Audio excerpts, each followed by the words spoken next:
Mr. Komarov, Mr. Gerstenmaier, Deputy NASA Administrator, and the head of Japanese Space Agency. Mr. Komarov, hi.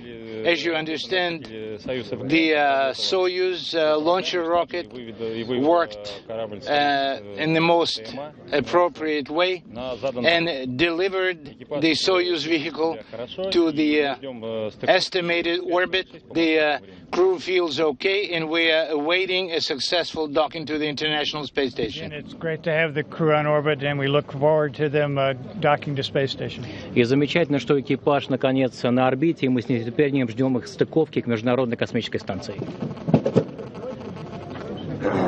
It is my great pleasure to become a witness of the beautiful and powerful launch of Soyuz.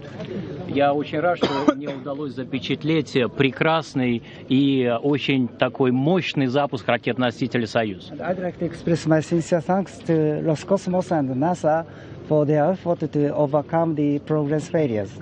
Хотел бы поблагодарить и Роскосмос, и НАСА за их плодотворную работу по решению проблемы аномального запуска корабля «Прогресс». Thank you.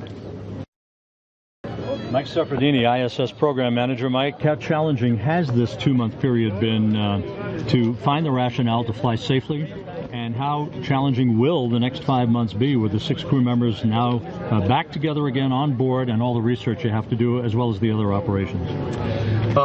You know, we've constantly reminded spaceflight's very, very hard. And what makes it even more difficult is generally we lose the evidence when we lose the spacecraft. And so by the very definition, trying to determine root cause and then resolving that to go fly is a challenging task. Our Russian colleagues are consummate professionals. They understand this vehicle inside and out. So with a little time and analysis, working through the fault trees together, the conclusion that the anomaly was related to the 21A spacecraft was very convincing, and so we were able to go fly. It is difficult. It is always challenging because as many anomalies in this business, sometimes you don't know the absolute cause. You kind of narrow it down to what it couldn't be, and you get to what it could be.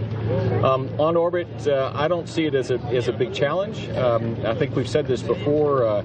Our teams have done a great job here on the ground. The planners, the folks that think about what we're supposed to do in the future, think about how we can keep our logistics on board, and everybody knows we've worried about how much we have in the way of consumables, food and clothing and water for the crew.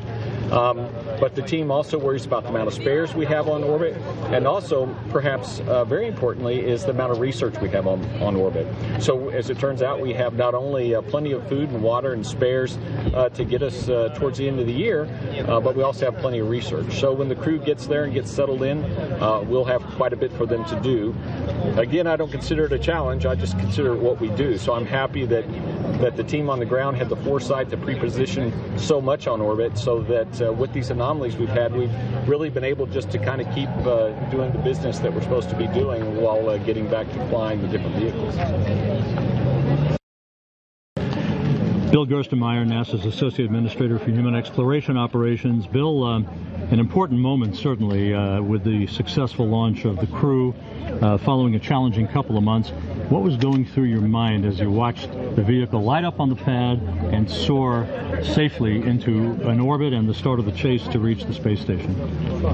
You know, again, I think through this progress anomaly, we've been reminded of really how difficult this business is and how parameters have to work exactly right, and technicians and specialists all have to do exactly the right work moving forward. So to see all this work flawlessly again reminds me that by all of us working together and analyzing and doing all the right things, we can have a very successful flight. So it's exciting to see all that hard work, all that effort of all the teams come together in this beautiful launch this morning that we got to see, and to see essentially the terrain light up, and to see the rocket go into the sky, and to feel the rumble in your chest, and to know that that was all made possible by technicians, engineers, scientists, researchers from around the world working together as one team to make sure that when this rocket came to the launch pad, it was really ready to go fly. So pretty exciting morning this morning.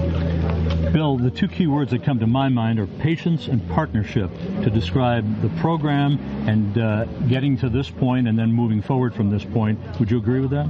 Yeah, I would totally agree. I think when we had the progress failure, we didn't need to go immediately into the Soyuz launch. We needed to wait a little time to understand the problem, make sure there was no coupling to the next flight. The Russians were able to advance the progress in front of this flight a little bit earlier than it was supposed to fly, to again make sure that everything was right, and we checked all these things out. So that kind of steady patience is just amazing and lets us be successful, and it's also underpinned by the partnership. We got to share a lot of information back and forth.